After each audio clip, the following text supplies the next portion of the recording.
Benvenuti al nostro progetto di italiano del Rinascimento in Italia. Vorrei iniziare per parlare delle varie classi sociali che erano presenti nel Medioevo in Italia, in Firenze e le altre parti d'Italia. All'incima abbiamo i nobili e in questo gruppo abbiamo i signori e le signore che avevano più soldi e territorio. In quel tempo avere territorio significava avere potere sociale e potere militare. Quindi potevano anche essere guerrieri o soldati che tramite i loro lavori hanno preso questo status di nobile. Al di sotto dei nobili abbiamo i mercanti, che loro erano un gruppo che incominciavano senza soldi, però tramite sposandosi con i nobili o lavorando nelle loro varie industrie hanno acquisito soldi e territorio, e con il territorio e i soldi hanno acquisito anche potere. Al di sotto dei mercanti abbiamo la classe nel medio, che anche loro sono simili ai mercanti nel senso che dovevano sempre lavorare, però avevano più soldi e meno territorio. Al di sotto di tutti quanti c'erano i workers, che loro non avevano soldi e non avevano territorio. Queste persone erano persone che lavoravano nel territorio dei nobili, dei mercanti, di tutti quanti al di sopra, e non potevano sposare gente nelle altre classi sociali. Quindi erano sempre rinchiusi in questo stato. See. All right, so today we are going to discuss social class in the Italian Renaissance. Our argument for the project is social class and religion heavily affected marriage and relationships in the Renaissance. So now we're going to talk about the flow chart of how everything worked. So we have the clergy, which falls under the nobles, and the followers, which fall under the merchants, middle class, or the workers. So these blue arrows are who married who. So normally nobles married nobles. There was very few instances of the merchants marrying the nobles. Middle class couldn't really marry the nobles because they were 2 tiers below. So it's like, it was really bad for social class. The merchants obviously married the merchants, middle class married middle class, and then workers could not marry up. They could only go up by actually making money and creating revenue for themselves so that they'd make it to the middle class or the merchants. So they worked their so-so. Clergy members had a usual vow of celibacy, so you couldn't really, as a follower of a religion, you couldn't marry into clergy. So that's why clergy is kind of like stagnant and it's on its own. It was rarely followed, however. I just want to introduce the different social classes that we had in the Italian Renaissance. At the very top we have nobles who owned a lot of the land and the money. Which is depicted as Gabby. Thank you. Back then, owning territory meant that you had power in society. Nobles tended to be the most respected class. They owned, again, the land. They also could have been owners. Beneath the nobles, you have the merchants. So Brittany here. These were skilled laborers that didn't have initially a lot of money, but through hard work, they gained their power either by marrying into the social class of the nobles or by buying land with the money that they earned via their different trades around the world. Beneath the merchants, you had the middle class. This cohort of people, again, started off maybe with not a lot of money, but through hard work and trade with other nations and other people, they gained the money which they could buy land and then power, bit by bit. At the very bottom, you have workers, in this case depicted as me. Eric. Here, these people tended to work in the land owned by the merchants and the nobles. Very poor, typically starving, not very well off, didn't have a good life overall. And it was very difficult for them to move up the social status. Very easy for them to move down into peasantry. We are now going to discuss how relationships in the Italian Renaissance can relate to social class. specifically on the camera. Yes. So, the first story we're going to talk about is Day 4, Story 5, where Elisabetta and Lorenzo were lovers. But because he was a worker, he was not allowed to see her. And so, her brothers killed him, buried him, and then she decided to take his head and put it in a vase of plant. So it's stuff right here. But going along with the actual relationships in the actual social class, because she was more of towards like the merchants and the nobles, she was unable to see her actual Lorenzo. Everybody has a Lorenzo or something. So, and continuing what Brittany said, Lorenzo, who was part of this working class, and Elisabetta, who was part of the merchant and noble class, in the present society of the Renaissance era, they could have never been married because it would have completely disrupted the social class system that had been established by the nobles, suppressing everyone else.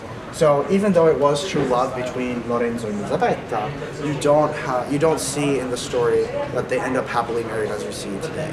Meanwhile, the brothers, the main impetus behind them killing Lorenzo was that they didn't want to ruin their name as established merchants and in the noble society. On the other hand, in the Cameron Day 5 story 9, we have the Falcon story of Federico and Mona. Mona, who had just recently been widowed, was pressured by her family and friends to marry into another person into the same or similar noble status up here, either a noble, preferably a noble or a merchant. Federico, who was up there, had wasted all of his money and his only prized possession left was this falcon that Mona needed in order to help her ailing son. The son died, but unknowing to this, Federico took his last prized possession, the falcon, roasted it, and made a grandiose feast out of a gesture of pure love for Mona. Were they married? That's what I was Yeah, they did. They do get married? Yeah. Okay, so out of pure love. Out of pure love for Yeah. her, he had done this, but they still ended up getting married because of her family pressuring her into marrying him to have that upper class status. And preserve her family name. So now we're going to be discussing religion in the Renaissance, and we're going to specifically focus on Decameron Day 1, Story 2. And then also Day 1, Story 4. So in here we have little John Abraham. Abraham was a Jew who was really faithful, I guess, in his faith. He followed the scriptures, he did everything. But his friend Little John, who was into Christianity, convinced him to convert religions. And I want to discuss this because it seems to me that the author didn't take religion too seriously, as someone who is truly religious would not convert so easily, especially after seeing all the corruption in the Christianity church. So especially seeing, so when Abraham visited Rome and saw the clergy, who are part of this nobility section of the social class, when he saw that how corrupt and how immoral these people were, that instinctively made him want to switch religions to kind of say, oh, I want to fix this, I want to help better the clergy, better the nobility, and keep its social status as the elite of society, and not dispose of such a high class into the working section. And in a sense, it breaks the social class because Little John was a merchant while Abraham was a scholar, so he was even higher. Next, we're going to be discussing Decameron Day 1, Story 4. And this story is about a friar, a monk, and a girl they find. And so the friar and the monk, being part of the clergy, should, stay away from, should be abstinent. Because they are part of the noble class and they are supposed to be representing the society of the clergy and stuff like that. So now seeing them being corrupt and having sexual affairs with the girl has kind of like taken away from their noble status, and they also are very deceitful.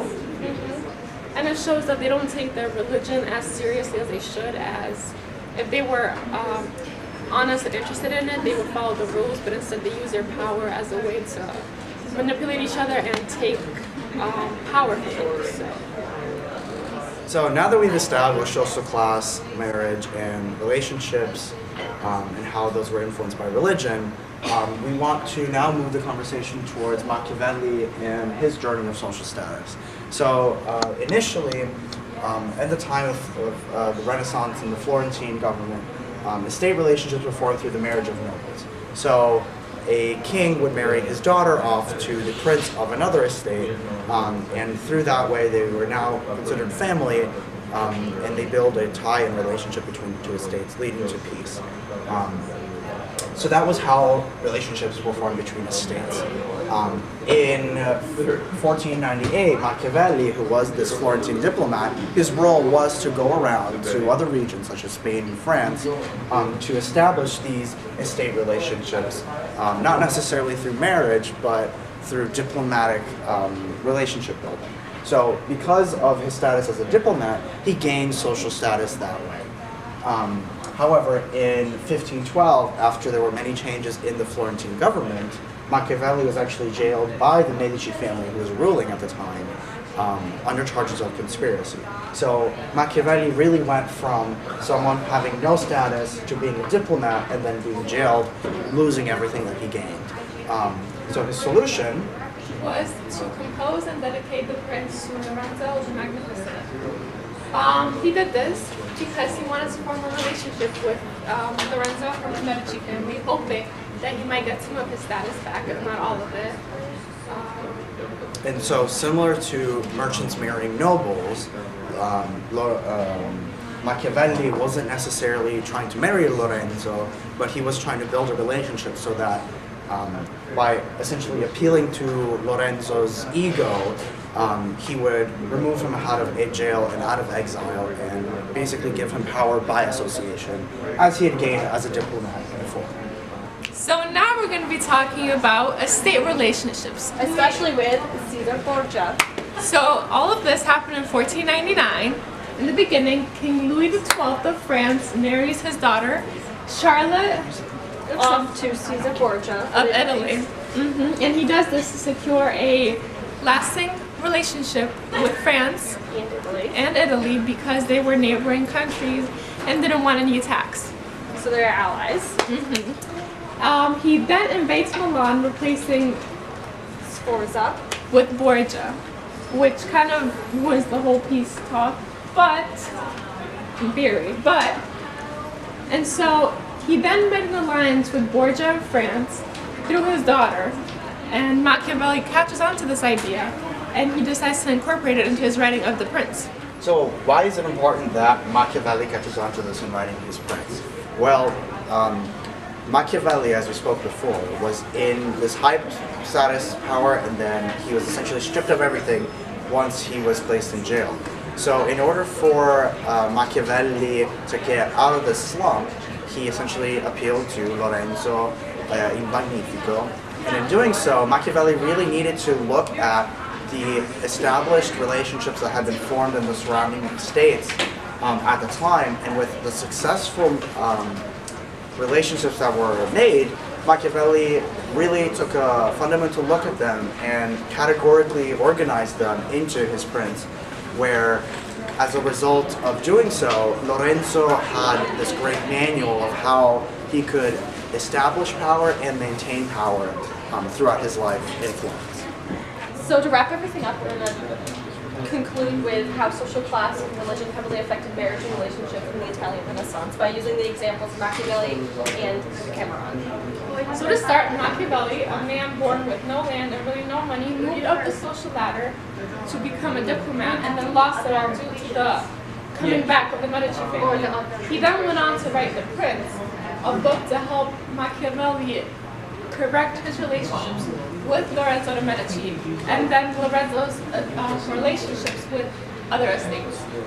So for the second example, we're going to use the Decameron. So it talks about, in all the stories, how money, territory, and religion all clash but mesh together at the same time to create the social classes. And then the social classes actually determine like the marriage and relationships within the Italian Renaissance.